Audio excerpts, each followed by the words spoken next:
سيدي وحبيبي وطبيب قلبي وجسدي وروحي سيدي رسول الله محمد ابن عبد الله الصادق الأمين وعلى آله وصحبه أجمعين اللهم صل وسلم على سيدي وحبيبي وطبيب قلبي وجسدي وروحي سيدي رسول الله محمد ابن عبد الله الصادق الأمين وعلى آله وصحبه أجمعين اللهم صل على سيدنا محمد عبدك ورسولك النبي الأمي وعلى آله وصحبه وبارك وسلم اللهم أنت لها ولو عزمت فرجها بفضل بسم الله الرحمن الرحيم Assalamualaikum warahmatullahi ta'ala wabarakatuh. Alhamdulillah, puji-pujian dan kesyukuran terus menerus kita rafak dan kita panjatkan kepada Allah Subhanahu wa ta'ala. Kerana seperti biasa, pada pagi ini Allah Ta'ala pilih saya lagi. Dan Allah Ta'ala pilih kalian sekali lagi untuk kita bersama-sama dalam mendengar nasihat yang datang ia daripada Sayyidina Umar Al-Khattab radhiyallahu anhu. Untuk apa tuan-tuan? Tulis di ruangan komen untuk kita bersyukur kepada Allah Subhanahu wa taala. Dan dalam keadaan ada perkara yang Allah Taala simpan, dalam keadaan ada perkara yang Allah Taala rahsiakan. Dan suatu situasi kita kena bersyukur. Satu situasi kita kena redha. Satu situasi kita kena memperbanyakkan muhasabah. Kerana apa tuan-tuan? Bukan semua benda Allah Ta'ala bentangkan kepada kita di pihak dunia ini. Kerana insyaAllah pada pagi ini kita akan mendengar satu nasihat yang bertajuk Allah merahsiakan 6 perkara dalam 6 hal. Tulis di ruangan komen. Allah merahsiakan 6 perkara dalam 6 hal. Maknanya apa? Bayangkan kalau Allah Ta'ala tak rahsiakan benda ni. Bayangkan dulu, agak-agaklah apa yang akan berlaku kalau Allah Ta'ala tak rahsiakan benda ni tuan-tuan. Sama ada kita menjadi lebih baik, wallahu a'lam, ataupun sama ada kita menjadi lebih rosak. Dua je. Sama ada kita menjadi lebih baik atau kita menjadi lebih rosak. Yang menjadi lebih baik itu macam mana? Contoh, antara perkara yang kita akan baca nanti, Allah Ta'ala merahsiakan redanya dalam perbuatan taat. Contohlah setiap kali kalau kita buat ketaatan, Allah Ta'ala tunjuk, Allah Ta'ala nyatakan redha tu macam mana. Mudah-mudahan kita menjadi orang yang semakin taat. Mudah-mudahan. Tetapi ingat, ada juga benda yang Allah Ta'ala rahsiakan. Kalau Tuhan buka kepada kita, ditakuti akan merosakkan dirinya kita. Di antaranya apa? Perkara yang sama. Kalaulah setiap kali kita buat taat, Allah Ta'ala buka keredaan kita, keredaannya. Allah Ta'ala buka rahmatnya. Dan ditakuti kita menjadi sombong kepada makhluk. Nampak tak? Setiap benda tu ada pro and con. Setiap benda tu ada baik dan buruk. Sejauh mana kita ada ilmu dan sejauh mana kita berhadapan dengan perkara-perkara begini, dan sejauh mana kita menjadikan ia sebagai suatu impak atau kesan dalam perjalanan kehidupan kita pada hari ini. Jadi terima kasih kepada tuan-tuan yang terus like, share dan tag nama orang yang ada sayang atas nama dakwah. Yang mudah-mudahan dengan kesungguhan tuan-tuan melakukan dakwah, istiqamahnya tuan-tuan melakukan dakwah, Allah membalasi dengan redanya, Allah membalasi dengan rahmatnya, walaupun itu merupakan satu rahasia. Kadang-kadang tunggu juga macam mana, apa tanda-tanda Tuhan redha aku ni. Apa tanda-tanda Tuhan rahmati aku ni? Jadi insyaAllah kita akan jawab pada pagi ini, supaya dalam satu situasi kita memperbanyakkan bersyukur, dalam satu situasi kita memperbanyakkan muhasabah. Jadi insyaAllah sahabat-sahabat yang berada di Telegram Khusyuk Israel, kita akan mendengar satu nasihat daripada Sayyidina Umar bin Khattab radhiyallahu anhu berkenaan Allah merahasiakan 6 perkara dalam 6 hal. Qala Sayyidina Umar al-Khattab radhiyallahu anhu, Inna Allaha katama sittatan fi sittatin. Artinya apa? Sesungguhnya Allah subhanahu wa ta'ala itu menyembunyikan 6 perkara di dalam 6 hal. Ada sahabat-sahabat di Telegram, kalau ada buku nota boleh tulis. Sahabat-sahabat di page, ada boleh tulis di ruangan komen. Kata Nabi, kata Sayyidina Umar, sesungguhnya Allah Ta'ala telah menyembunyikan 6 perkara ni dalam 6 hal. Apa dia? Yang pertama tulis, katmar rida fi ta'atin. Katmar rida fi ta'atin. Katman ke kitman? Baik, tak apa. Yang pertama tulis, sesungguhnya yang pertama sekali Allah Ta'ala telah merahasiakan redanya di dalam perbuatan taat. Allah Ta'ala merahasiakan redanya dalam perbuatan taat seorangnya hamba. Mengikut Amirul Mukminin, keredaan dalam ketaatan maksudnya agar manusia bersungguh-sungguh di dalam mengerjakan semua ketaatan dengan harapan dapat menemukannya. Kita tidak boleh menghina ketaatan ataupun amal soleh, sekalipun sangat kecil dan nampak remeh-temeh, kerana barangkali keredaan Allah Subhanahu wa taala ada di dalamnya. Allahumma salli wa sallim wa barik alaihi wa ala alihi. Sebab tu orang dulu tuan-tuan, sebutir nasi pun dia jaga. Betul ke betul Kak Long? Betul ke betul Hajah Maskana? Orang dulu sebutir nasi, dah Nurul Atiqah, Erbi Hebi, dah Azita Mu'in, orang dulu sebutir nasi dia jaga. Dah dia kutip, sebab apa? Aku tak tahu mana satu yang berkat. Aku tak tahu. Boleh jadi yang masuk dalam perut, yang dah 2-3 suap, belum tentu lagi berkat, belum tentu. Kalau berkat, syukur. Sebab apa? Ni, keredaan Allah Ta'ala itu, keberkatan Allah Ta'ala itu benda yang dirahasiakan. Dalam satu situasi kita melakukan taat. Sebab tu saya kata benda ni ada pro and con.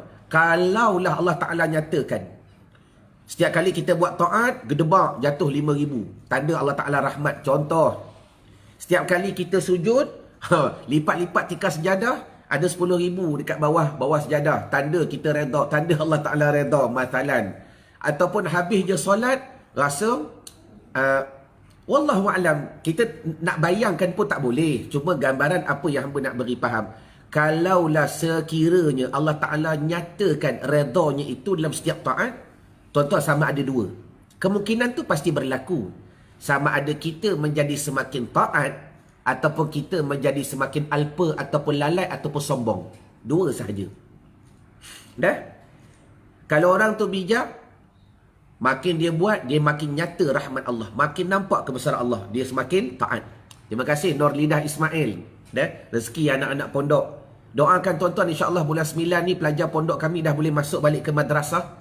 Dah berapa bulan dah belajar online. Dah. Yang masuk tak masuk, masuk-masuk tekan Google Meet, tekan Zoom, lepas tu dia tutup kamera. Entah dia tidur ke, kita baik sangka je lah anak-anak ni, budak-budak ni kan. Sambung. Yang kedua, boleh jadi bila Allah Ta'ala nyatakan redha dia, Allah Ta'ala nyatakan rahmat dia tuan-tuan, boleh jadi kita semakin sombong. Dua perihal ni memungkinkan berlaku. Sebab apa? Aku buat ni Allah Ta'ala redha aku, Allah Ta'ala rahmat aku, terasa benda ni. Sebab itulah kenapa terjawab pada hari ini, setengah-setengah benda ni Allah Ta'ala rahasiakan. Antara yang pertama sekali apa dia? Allah Ta'ala merahasiakan redhanya dalam ketaatan. Jadi perkara yang kita boleh ambil faedah daripada nasihat yang pertama ni tuan-tuan, dengar baik dah.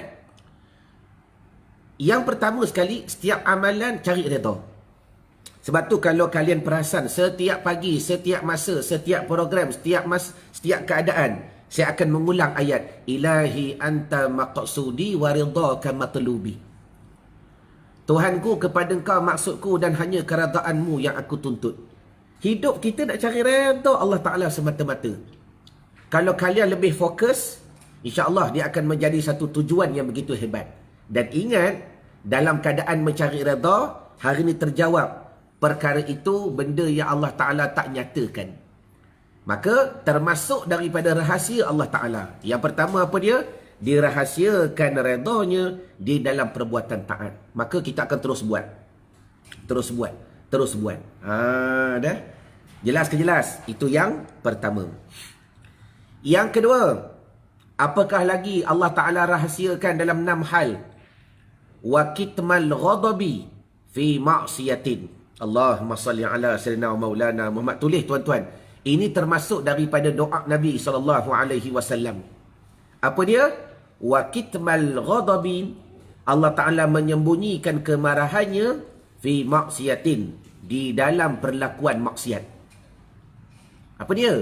Allah Ta'ala sembunyikan marah. Allah Ta'ala simpan ghadab dia tu dalam keadaan kita melakukan maksiat. Kita belajar sejarah.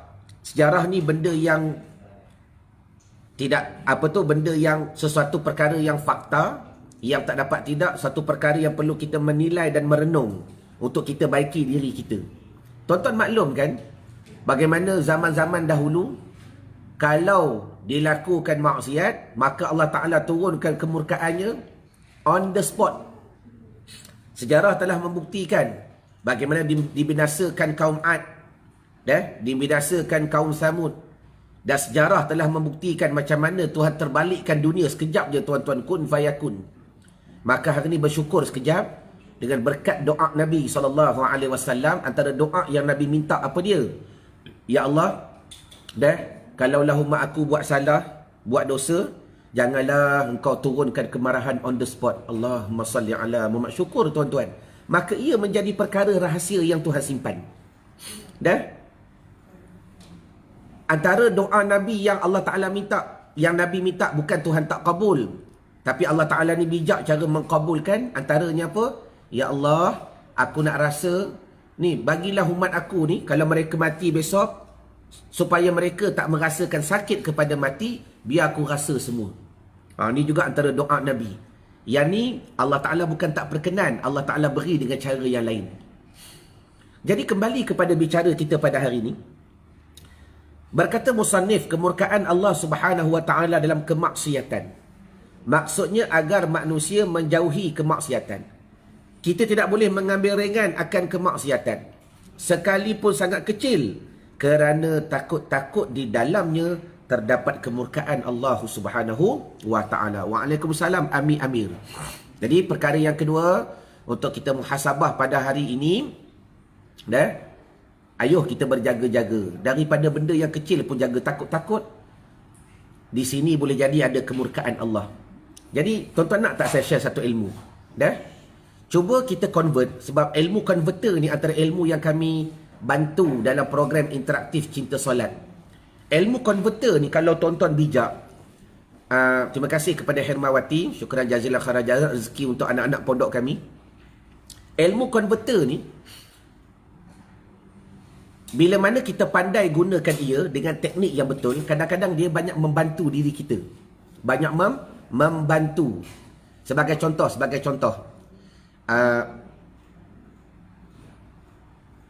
istilah apa tu? Allahumma salli ala sayyidina wa maulana Muhammad. Ni dalam fiqh kan ada 5 hukum. Wajib, harus, sunat, haram, makruh. Contoh kan? Makruh. Simple je. Dari sudut fikih, bila mana benda tu makruh, kita namakan sebagai makruh. Contoh, apa dia? Makan petai. Makruh. Kalau tuan-tuan nak convert ia kepada suatu yang lebih interesting, suatu yang lebih best, supaya macam mana cara aku nak jaga diri aku, supaya tak buat benda makruh.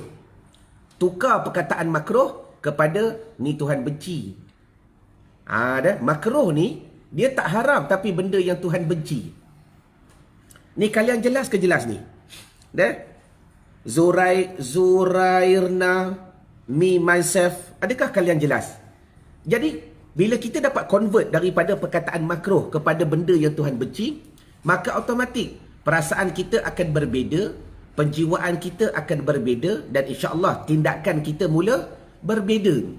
Alah, makruh je, bukan selalu masalah. Memang tak salah. Saya tak kata salah. Cuma saya kata macam mana kita nak belajar convert otak kita supaya kita lebih berjaga-jaga.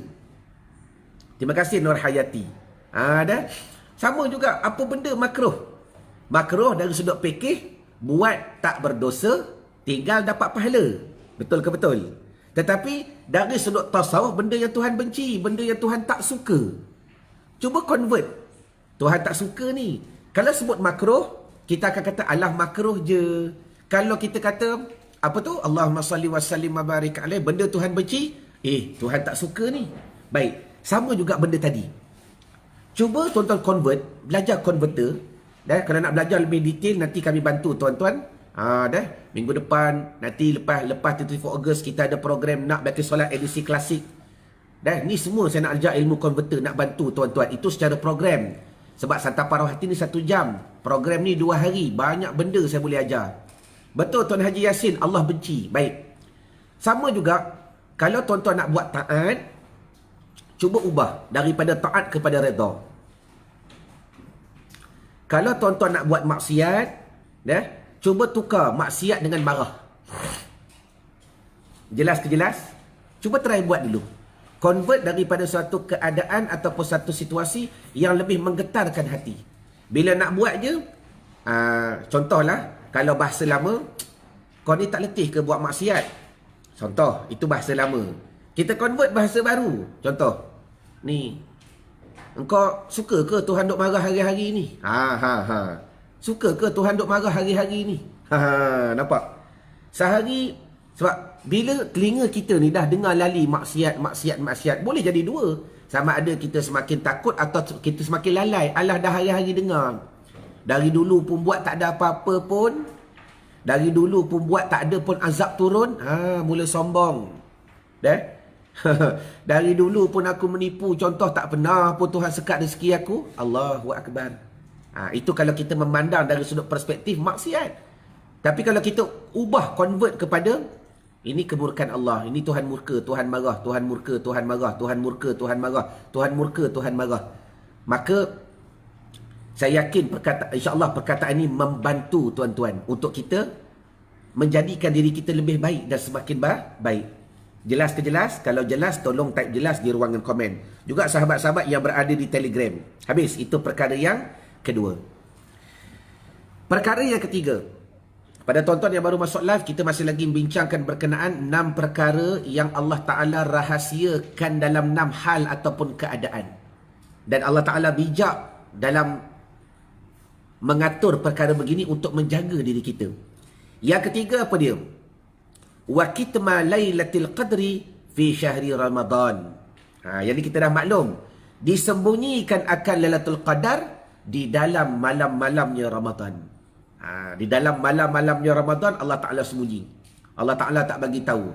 Siapa yang dapat rasa, siapa yang dapat faham, siapa yang mengalami situasi, adakah malam itu juga orang lain mengalami? Wallahu a'lam. Sebab dia termasuk daripada perkara rahasia. Bila sebut rahasia tuan-tuan, dengar, rahasia ni dua dengar dengan baik. Ni ilmu rahasia. Bila sebut rahasia, adakah perkara itu tidak boleh diketahui? Cuba jawab sekejap di ruangan komen. Contohlah tuan-tuan, orang yang dipegang amanah. Ni, aku simpan rahsia dekat kau ni. Jangan bagi tahu orang. Tolong jawab dulu. Adakah bila mana kita menyebut istilah rahasia, adakah perkara tu orang lain tak boleh tahu? Ustaz Soleh kita ada pada pagi ni. Ahlan wa sahlan. Marhaban bik.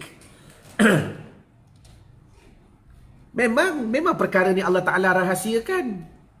Adakah rahsia ni boleh diketahui? Ataupun tak boleh diketahui? Allah Ta'ala tak bagi tahu terus. Cuba tuan-tuan jawab atas dasar realiti kehidupan kita yang sekarang. Ada jawapan dah?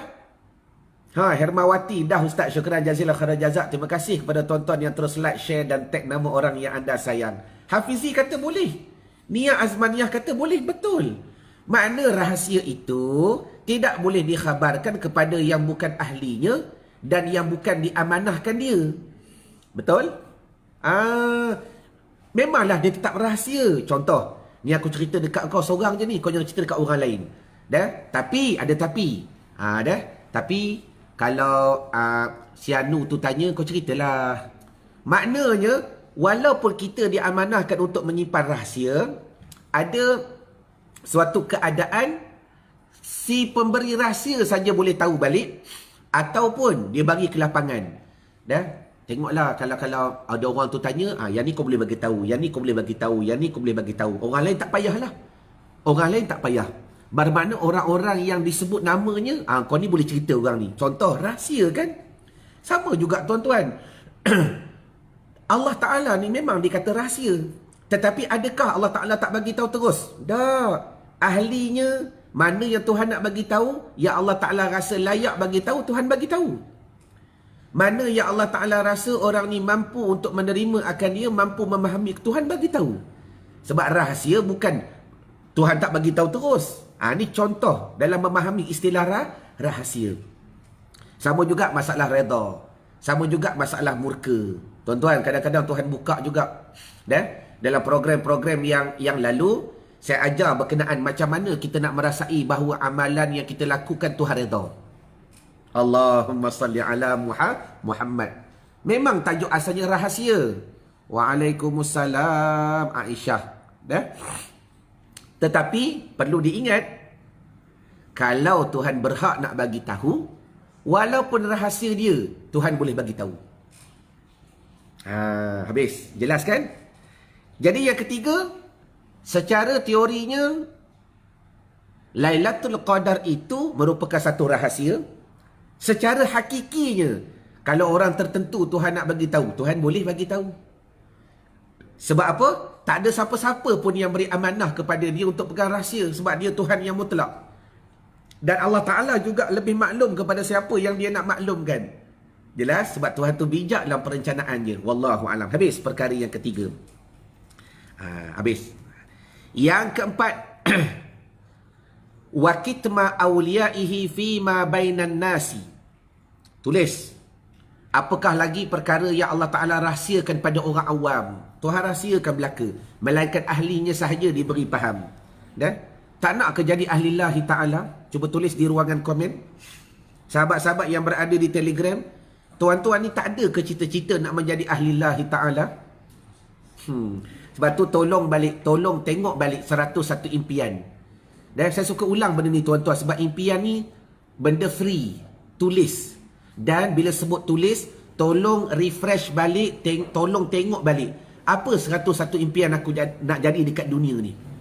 Antaranya, jadilah fikir nak jadi wali ke, nak jadi soleh ke, nak jadi yang dikatakan ahlillahi ta'ala. Salah tak kita minta? Tak salah. Itu impian aku nak duduk dekat dunia. Sebab dekat syurga, pangkat-pangkat ni dah tak ada. Dekat akhirat, pangkat-pangkat ni dah tak ada, tuan-tuan. Pangkat-pangkat ni dah tak ada. Dekat akhirat besok. Cuma dinisbahkan kepada ahli ni, masuk syurga ni. Dinisbahkan kepada ahli ni, masuk syurga ni. Dah pakat masuk, sama belaka. Malaikat berbeza kita dengan Rasul, berbeza kita dengan Nabi-Nabi SAW. Habis. Yang ketiga tulis. Wa kitma awliyaihi fima bainan nas. Apakah perkara yang Allah Ta'ala sembunyikan dekat dunia ni? Merahasiakan wali-walinya di tengah-tengah manusia. Tulis nombor 4. Tuan-tuan, wali-wali ni Tuhan simpan. Tuhan simpan, Tuhan rahsiakan. Tak pernah kita jumpa orang soleh. Bahasa mudah, tak pernah kita jumpa wali. Tiba-tiba dekat dahi dia bercahaya tulis wali Allah. Tak ada. Tak ada. Tetapi pada waktu yang sama, saya ulang balik. Kalau kita tengok pula perkataan-perkataan as-sahabah yang lain, hanya wali mengenal wali. Hanya wali mengenal wali. Bermakna, saya ulang balikkan, secara teorinya benda ni rahsia. Secara hakikinya, Allah Ta'ala boleh bagi faham kepada ahlinya. Saya ulang kali kedua. Secara teorinya, dia rahsia. Secara hakikinya, Allah Ta'ala boleh buka. Dah? Contoh, saya bagi contoh paling mudah. Tonton pergi mahkamah. Masuk mahkamah. Lepas tu kita akan sumpah. Kan? Yang bahawa saya akan berkata dengan benar. Dalam apa jua keadaan. Contoh. Maka berlakulah persidangan. Bila berlaku persidangan dalam kamar mahkamah, tuan-tuan, apa yang berlaku selepas tu? Maka pendakwa raya akan bertanya begini. Lepas tu boleh tak dia kata macam ni? Hakim, benda ni rahsia lah. Kalau saya cerita nanti membukakan aib. Contoh. Selesai tak masalah? Selesai ke masalah? Dah. Bukan masalah rahsia tak rahsia. Dalam satu situasi, kadang-kadang benda ni perlu dikeluarkan. Sama juga masalah wali tadi. Dalam situasi yang global, yang dalam keadaan situasi yang normal, Allah Ta'ala simpan. Yang dikatakan wali-wali Allah, kekasih-kasih Allah, Allah Ta'ala rahsiakan. Supaya apa? Pertama, menjaga akidah kita dan tauhid kita kepada Allah. Kalaulah tuan-tuan nyata nampak wali-wali Allah ni, takut-takut dah, kita ta'assub, kita berpegang, kita bertolong kepada wali lebih daripada Allah. Dah. Sebab tu tuan-tuan kalau belajar tasawuf, cuba tulis perkataan ni, mencari adat. Saya rasa benda ni bagus saya huraikan sekejap. Tulis perkataan ni, mencari adat. Dapat sahabat-sahabat di Telegram? Apa dia mencari adat? Mencari adat ni satu kelakuan yang dilakukan oleh wali-wali, orang alim, orang soleh yang tak kena dengan adat manusia. Adat kebiasaan. Adat hafizi, bukan adab. Bagus. Hafizi tulis tu kalau salah saya nampak saya tegur. Mencari adat. Makna mencari adat ni mudah. Orang biasa tak buat, dia buat. Tulis. Apakah hikmah Allah Ta'ala buat mencari adat ini? Untuk menjaga dua-dua pihak. Pertama, menjaga kita. Yang menjadikan ulama', yang menjadikan orang soleh sebagai sandaran. Yang kedua, nak menjaga para-para awliya' tu sendiri. Bayangkanlah kalau para-para wali ni baik semua. Bayangkanlah kalau para-para wali ni tak buat benda pelik-pelik. Bayangkanlah kalau para-para wali ni cakapnya baik, perangainya baik. Agak-agak apa berlaku pada kita? Allah, kita akan ta'assub kepada awliya lebih kepada Allah. Saya bagi contoh macam mana mencari adat. Contoh dah. Tok Kenali berjalan tak pakai slipper. Orang kata gila tak? Orang kata gila tak? Gila dia ni. Jalan tak pakai slipper. Pakai pun lebih kurang. Dah. Kata wali. Kata orang soleh, takkan adab tak ada. Dah, Allah Ta'ala zahirkan dia begitu supaya kita ada nampak kekurangan sedikit.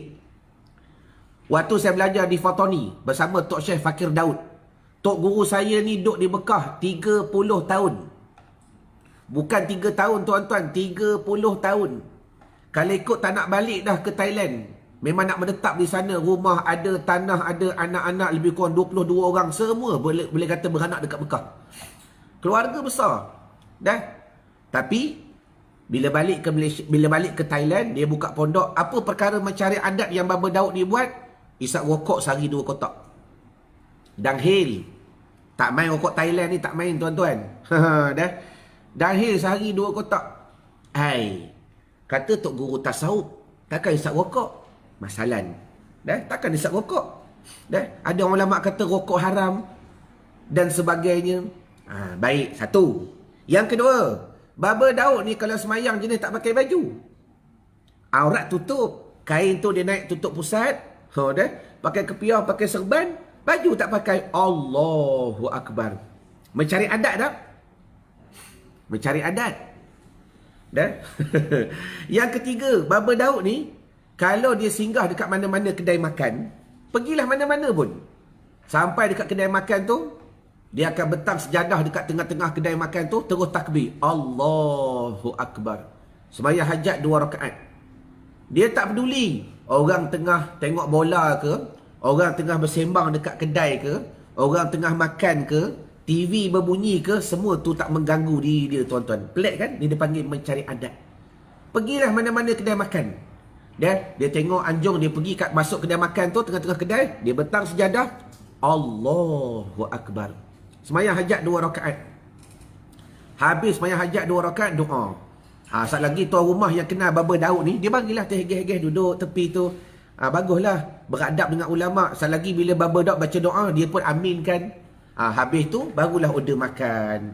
Selalu dah, sebab saya masuk tahun ketiga, saya diangkat menjadi khadam.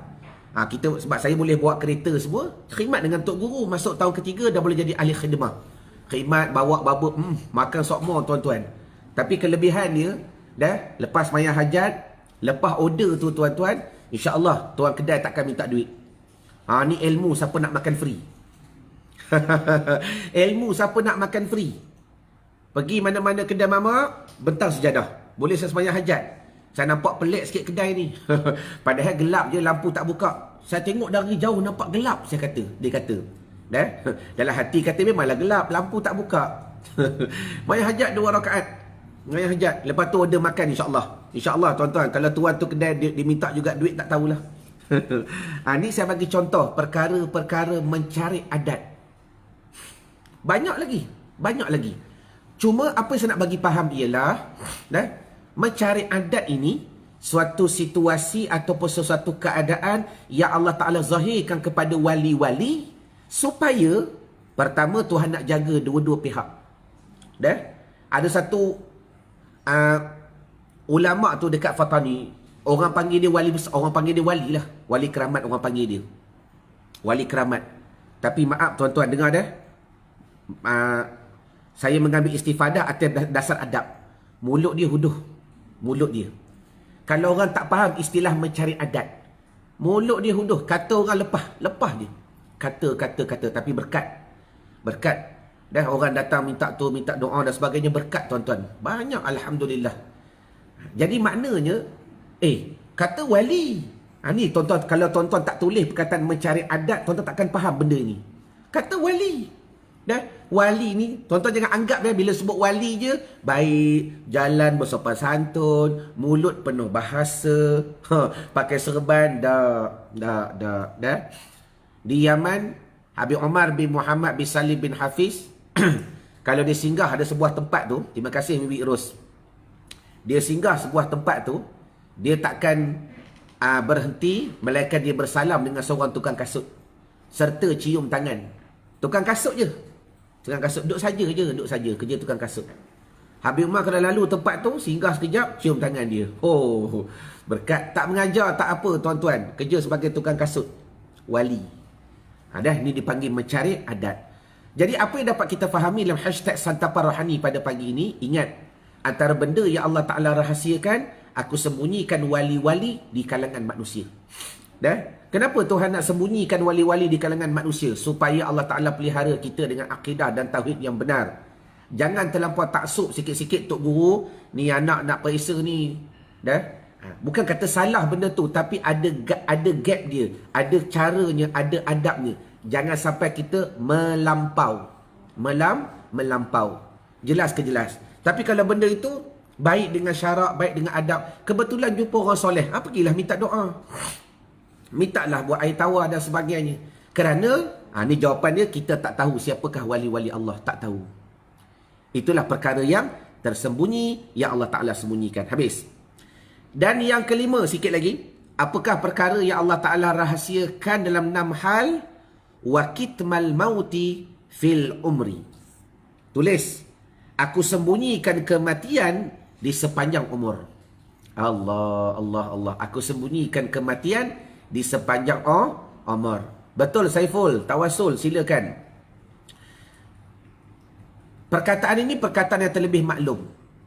Mati ni benda yang tak tahu. Sedangkan ketika ditanya kepada Nabi SAW, Nabi menjawab sama juga macam kes qiyamah. Yang ditanya tu lebih maklum. Supaya apa? Allah Ta'ala merahsiakannya supaya kita berjaga-jaga. Dan akhir sekali tuan-tuan, wa kitmas salatil wusta fis salawati. Dan disembunyikan solat wusta di dalam solat 5 waktu. Allah Ta'ala sembunyikan. Apa dia solat wusta? Dah? Ha. Walaupun ada dua khilaf di kalangan ulama berkenaan solat wusta. Tapi cara saya, kalau saya baca kitab ni, saya akan cenderung dahulu ibarat yang dibawa dalam kitab ini. Supaya kita tak keluar daripada mafhum yang asal. Dah? Sekejap. Dalam kitab ni dia syarah salatul wusta, apa dia?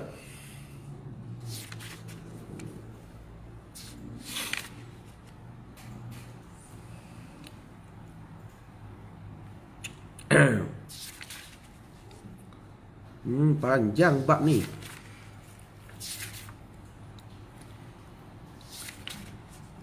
Allahumma salli wa sallim wa barik alaihi wa ala alihi.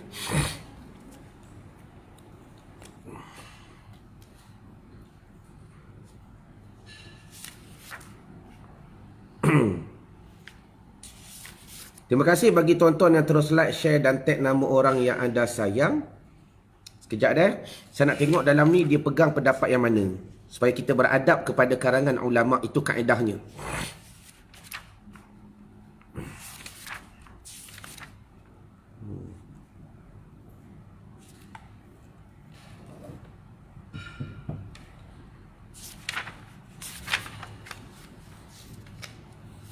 Allahumma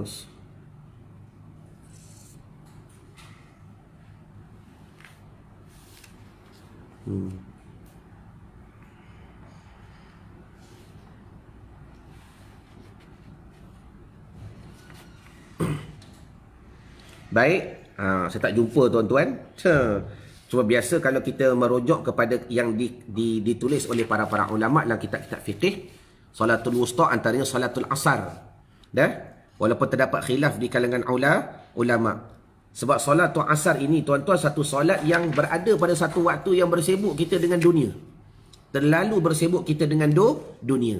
Maka Allah Ta'ala merahasiakan akan kelebihan solat itu di dalam waktunya asar.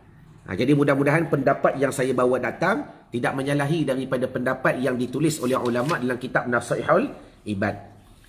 Sebab walau bagaimanapun saya tak jumpa lagi ibarat yang dia bawa datang. Jadi mudah-mudahan pendapat itu bersamaan. Keramat. Panjang lagi. Okey, baik, jumpa dah. Selanjutnya syarah dia ni, solat wusta, yakni solat yang paling utama dan istimewa yang disembunyikan oleh Allah Subhanahu wa taala dalam solat 5 waktu. Yang ni dia syarah solat 5 waktu. Nampak? Maksudnya agar manusia mencarinya pada semua solat. Tengok dah. Ada yang berpendapat bahawa yang dimaksudkan solat wusta adalah solat asar, yang macam saya sebut tadi kan. Itu pendapat yang kita biasa dengar.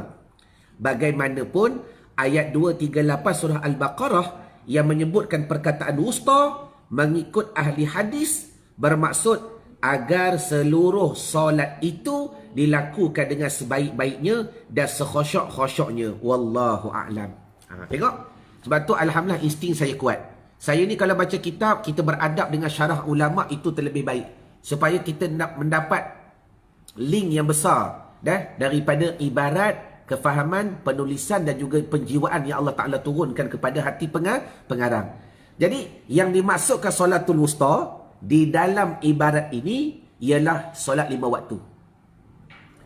Dengan tidak menyalahi pendapat yang lain. Kan? Saya sebut tadi, setengah pendapat ulama kata solatul wusta solat asar. Tetapi tak. Nasaihul Ibad, Al-Syekh Imamuna An-Nawawi Al-Bintani mensyarahkan solat 5 waktu. Supaya apa? Kita buat betul-betul ke 5 waktu dengan khusyuk dan sebagainya agar kita mendapat rahsia yang diberikan oleh Allah Subhanahu wa taala. Maka Tuhan sembunyikan. Tuhan tak tahu, kita tak tahu Tuhan bagi dekat waktu subuh ke, zuhur ke, asar ke, kebaikan yang Allah Taala rahsiakan daripada solat. Jadi mudah-mudahan dengan apa yang kita dengari pada pagi ini, kita mendapat sedikit kefahaman, kita mendapat sedikit nasihat daripada Sayyidina Umar Al-Khattab radhiyallahu anhu berkenaan 6 perkara yang Allah Ta'ala rahasiakan dalam 6 hal. Mudah-mudahan kita bersyukur kepada Allah. Ada part kita kena bersyukur, ada part kita kena redha, ada part kita kena tafakur, ada part kita kena muhasabah. kerana setiap rahsia ini pasti ada hikmah yang Allah Ta'ala lakukan. Jadi saya rasa madai dahulu pertemuan kita pada pagi ini. Mana yang baik itu datang daripada Allah, yang tak baik itu pasti datang daripada kejahilan saya sendiri. Ma'assalamah wa ila liqa. Assalamualaikum warahmatullahi taala wabarakatuh. Wallahu a'lam.